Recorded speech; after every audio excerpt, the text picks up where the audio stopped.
Most people chase money with hunger and fail with desperation. But the disciplined mind acquires wealth the way a ruler acquires territory. Slowly, strategically, and without revealing his intentions. In this video, we expose why the undisciplined drown in chaos, while the strategic rise to influence, power, and quiet authority. In every age, men have believed that gold obeys passion. They imagine that desire alone can make fortune bend to their will. Yet history tells a different story. Wealth gravitates not to the loudest, nor the most frantic, but to the mind that restrains its impulses and directs its movements with deliberate calculation. The disciplined man does not chase, he constructs. He does not shout, he observes. He does not beg for opportunities, he engineers them. Such a mind understands that money is not the goal, merely a signal of one's capacity for strategy, foresight, and self-command. Tonight, we step into the darker corridors of human ambition, where desire must be tamed, habits must be sharpened, and influence becomes the natural consequence of disciplined thought. Power begins long before wealth arrives.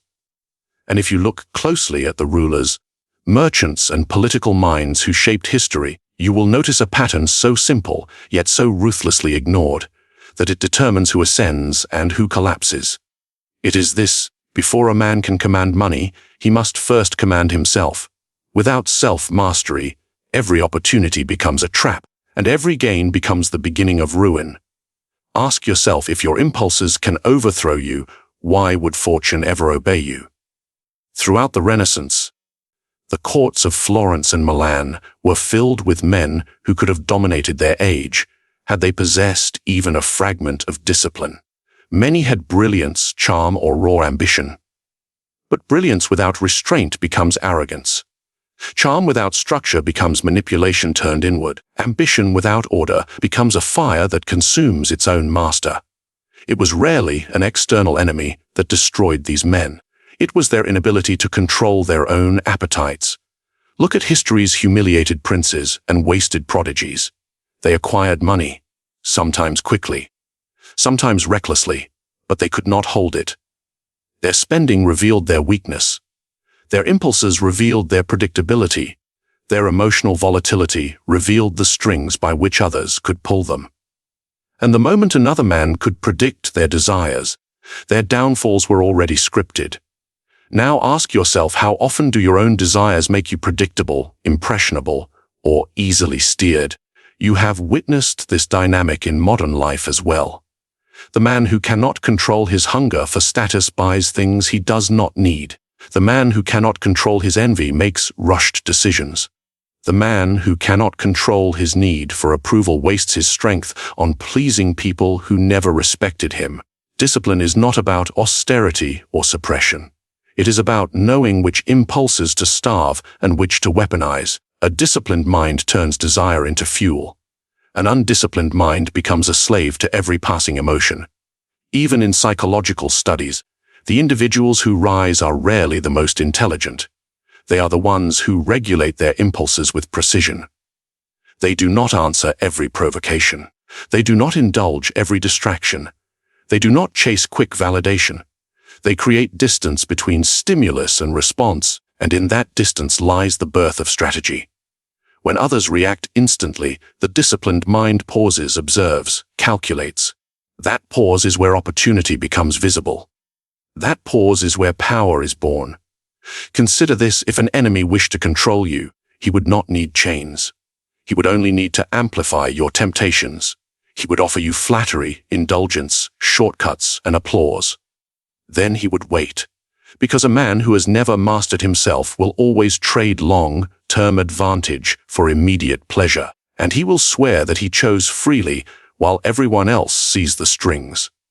The most effective manipulation is self-inflicted. The most effective defeat is volunteered. But the disciplined man cannot be baited. His temptations are known, named, and kept on a leash. This is why influence follows discipline. Wealth gravitates toward the man who is not intoxicated by it. People trust the ruler who is not enslaved by desire. Allies gather around the one whose decisions are shaped by reason, not impulse. And rivals hesitate before attacking a man whose inner world is fortified. Self-mastery radiates outward. It is felt long before it is declared. In a world of restless, scattered minds, the disciplined individual becomes a rare and dangerous presence. And now the real question turns toward you. Will you allow your impulses to dictate your fate, or will you force them into obedience? Every choice you make declares which side of that line you stand on. Wealth, power, and influence are secondary rewards. The primary victory is over yourself, for the one who conquers that battlefield has already defeated every enemy he has yet to meet. But discipline alone is not enough. There is a deeper, quieter advantage that separates the powerful from the ordinary, an advantage that your rivals will never see until it is too late. Speed is the illusion of progress, noise masquerading as movement. Most people chase wealth the way frightened soldiers charge into a battlefield, running fast, shouting louder, and dying quicker. But strategy is the art of winning without exhaustion, without haste, without exposing your weaknesses to the world. And that is why those who move slowly, silently, and deliberately often rise above those who sprint blindly toward opportunity. Ask yourself, how many times has speed made you careless? How often has rushing forced you into choices you would never make under calm reflection? The truth is simple and brutal. Speed is the ally of the emotional, the impulsive, and the easily manipulated. Strategy is the refuge of the calculating mind. In the courts of Renaissance Italy, the men who survived were rarely the fastest. They were the ones who understood timing. They watched while others acted. They listened while others revealed themselves. They waited while others destroyed their own positions. A duke could raise an army in a month, but a patient strategist could dismantle that army in a week simply by placing doubt in the right ears, suspicion in the right hearts, and incentives in the right pockets. Why rush into conflict when you can make your enemy destroy himself? Why chase wealth when you can position yourself so it comes willingly? Even today, you see this everywhere. The entrepreneur who pursues 5 ideas at once moves fast but weakens his focus. The man who tries to impress everyone at the same time spreads his influence thin until it breaks. The one who reacts instantly to every challenge reveals the map of his emotions, the very map his rivals will one day use against him. The strategic mind plays a different game. He knows that attention is a resource. That decisions must be rationed, not scattered. That momentum must be built, not forced. While others sprint, he studies the terrain. While others panic, he watches patterns. While others burn their energy proving themselves, he conserves his strength for the single move that matters. Just consider how kingdoms fell, not by slow rulers, but by impatient ones. Rulers who struck too early, trusted too quickly, punished too harshly, or rewarded too generously. Their downfall began not with defeat on the battlefield, but with a single uncontrolled reaction, an emotional impulse masquerading as decisive action. Strategy is not slowness, it is precision. It is the discipline to see what others overlook because they are busy rushing forward. Let me ask you something personal. How predictable are you when you rush? When you feel urgency, does your judgment collapse into instinct? Because that is exactly the moment when others can move you like a pawn. A persuasive voice, a false deadline, a manufactured crisis, and suddenly your actions are no longer your own. Manipulators love fast thinkers. They hate strategic ones. In psychology, it is well known that pressured decision-making narrows perception. The mind becomes reactive rather than reflective. You focus on the immediate threat and ignore the long-term consequences. That is why the strategic individual never lets anyone force him into speed. He creates time by refusing to bend to urgency. Time is not found, it is manufactured through discipline. Think of the chess master. He does not panic when attacked. He does not rush to defend every piece. He understands that each move is part of a larger pattern, and sometimes the most powerful action is to let the opponent reveal his intentions.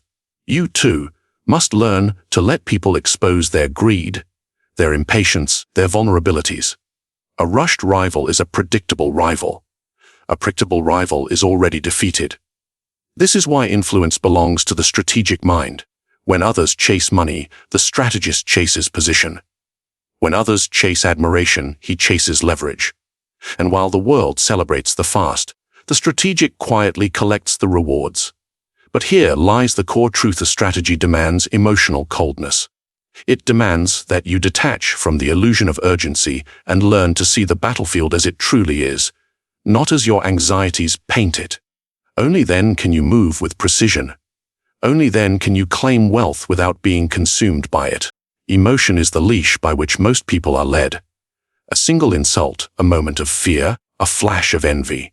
These are enough to steer them into decisions that betray their own interests. Yet the individual who masters emotional detachment becomes something rare, something unsettling. He becomes unmovable. And in a world built on manipulation, the unmovable man is the one most feared. Ask yourself, how often have you been guided not by reason, but by the turbulence within your own chest?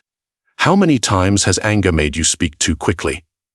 How many opportunities have you lost because excitement clouded your judgment? Those who rise above the masses do so by separating feeling from action. They observe their emotions the way a ruler observes the weather, acknowledging the storm, but never surrendering to it.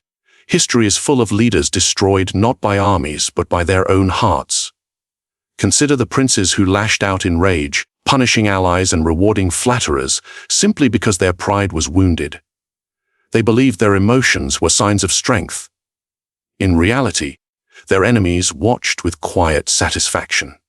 When a man cannot control his inner world, his outer world becomes easy to conquer.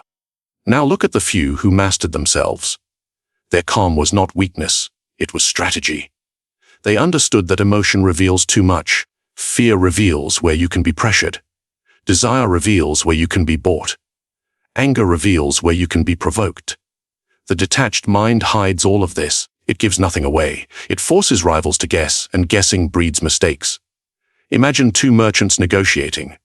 One is visibly eager, eyes bright, body leaning forward, breath slightly faster. The other sits still, expression unreadable, hands relaxed. Who holds the power? The one who wants less.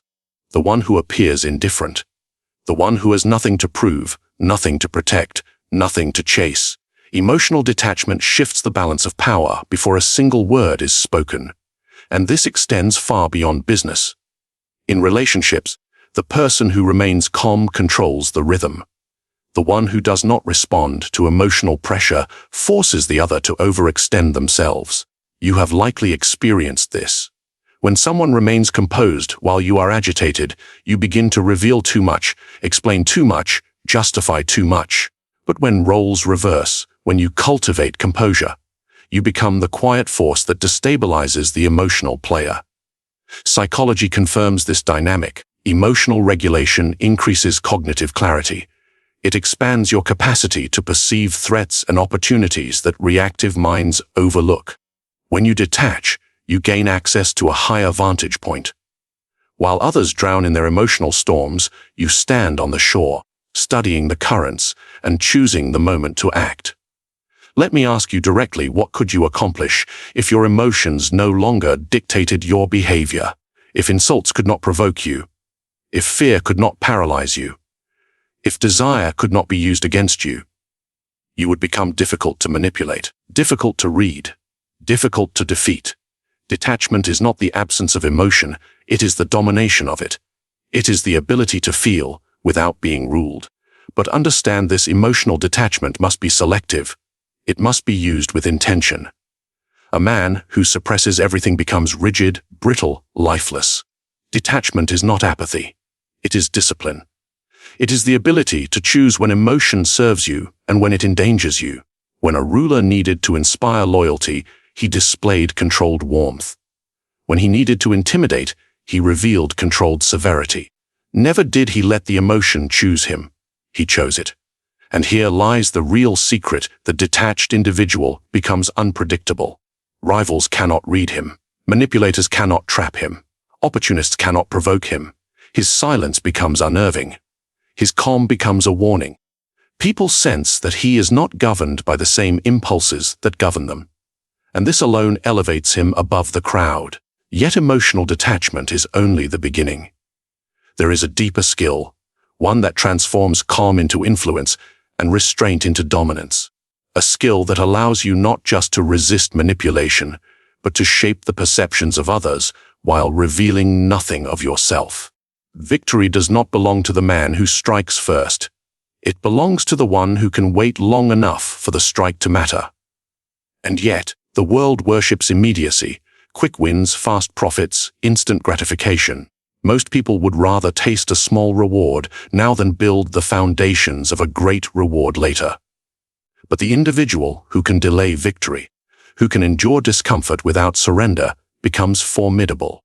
He becomes the one opponent that impulsive men cannot understand and therefore cannot defeat. Ask yourself, how many of your past mistakes came from impatience? How many times did you settle for something merely because the alternative required more time, more restraint, more discipline?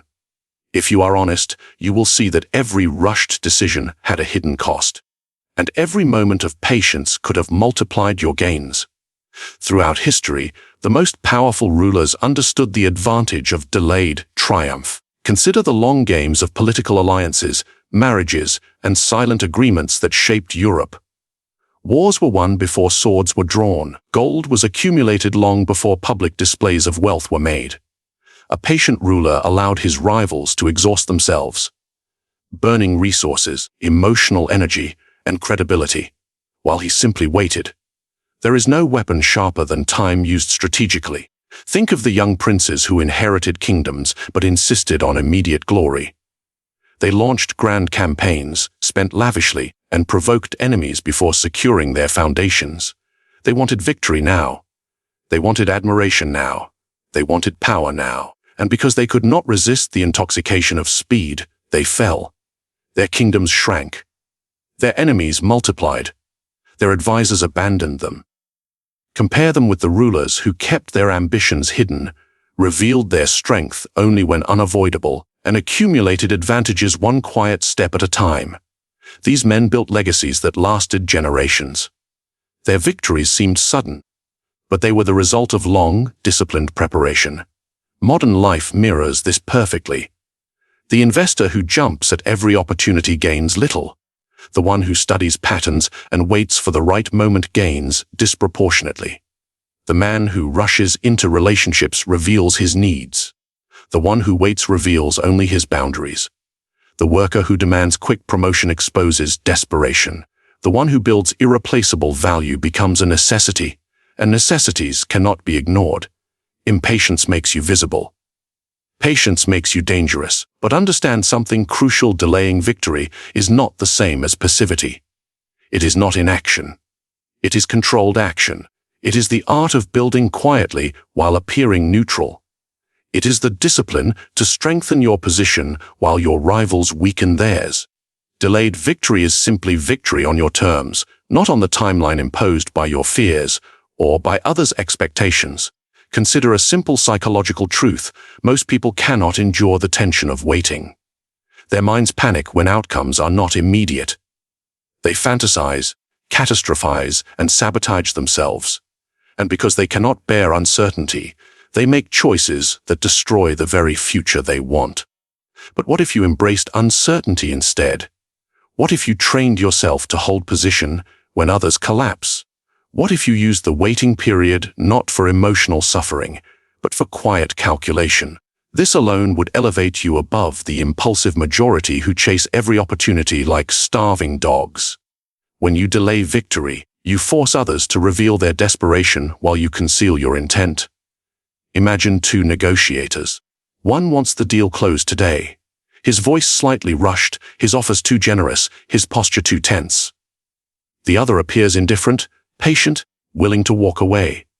Who holds the power? Not the man who speaks. The one who waits. He controls the pace. He controls the tension. He controls the final outcome. Patience is leverage. Leverage becomes dominance. Delayed victory is also a psychological shield. When you do not need immediate results, you cannot be manipulated by deadlines, temptations, or threats. You become impervious to pressure. You develop a kind of inner wealth, an emotional reserve, that others sense but cannot decode. And this is where true momentum begins.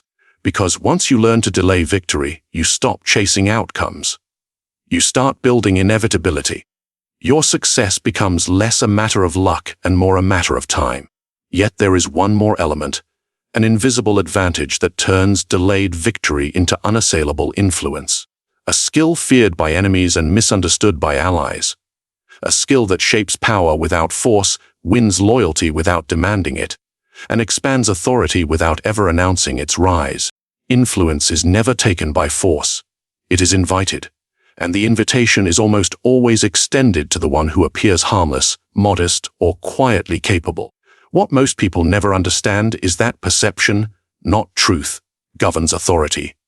If others believe you are trustworthy, disciplined, and predictable, they will open doors you could never break down by strength alone. This is why the strategic mind hides its sharpest edges behind restraint. It gains power not through intimidation, but through controlled invisibility. Ask yourself this: how do people see you when you enter a room? Do they sense hunger, ambition, insecurity? Or do they encounter someone whose calm presence reveals nothing? The answer determines whether they will treat you as a threat, a pawn, or a possible ally. Throughout history, the most influential figures were rarely the ones shouting orders. They were the ones who made others want to please them, want to serve them, want to align with them. They cultivated an image that disarmed suspicion. Their modesty was not real humility, it was a strategy. Their composed silence was not passivity, it was surveillance. Their friendliness concealed a calculating mind that studied everything and revealed nothing. Consider the advisors who shaped kingdoms from behind the throne. They wore simple robes, spoke softly, and rarely displayed personal ambition. Their power grew precisely because no one feared them. Princes confided in them. Nobles underestimated them. Enemies ignored them. And because they were invisible to rivalry, they moved freely in places where openly powerful men could not. Their influence did not come from force, but from perception. Specifically, the perception that they were harmless. Now ask yourself what happens when you hide your strength behind modesty. People lower their guard. They speak freely. They reveal their intentions, their fears, their desires. They classify you as predictable and non-threatening, which gives you access to the very information they would protect from someone more openly formidable. Psychology confirms this. Humans trust calmness. They trust consistency. They trust individuals who seem to possess self-control. But here is the deeper truth. They do not trust calmness because it is virtuous. They trust it because it is easy to interpret. When someone shows no emotional volatility, others assume they understand him. They assume simplicity. They assume safety. And this assumption becomes your weapon. Imagine you are in a negotiation. Your opponent expects aggression, defense, tension. But instead, you offer quiet clarity. You speak little. You remain unbothered. You seem flexible, composed. They begin to project their own fantasies onto you. They imagine you are agreeable. They think you are less ambitious than they are.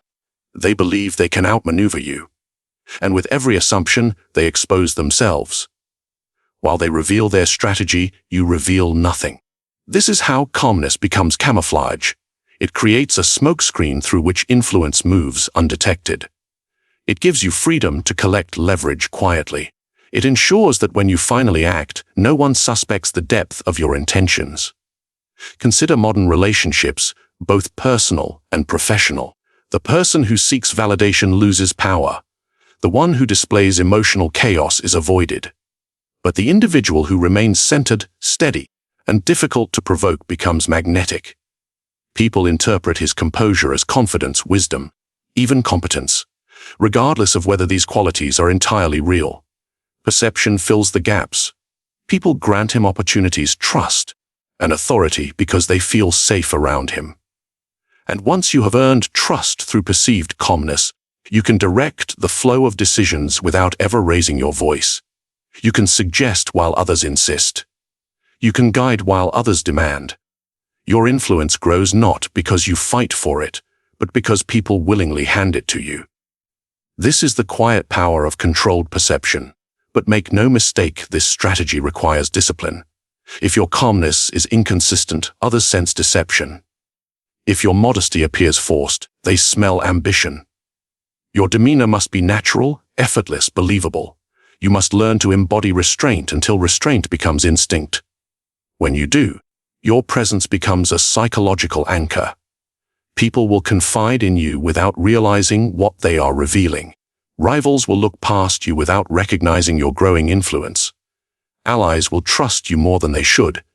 And slowly, silently, your position will rise.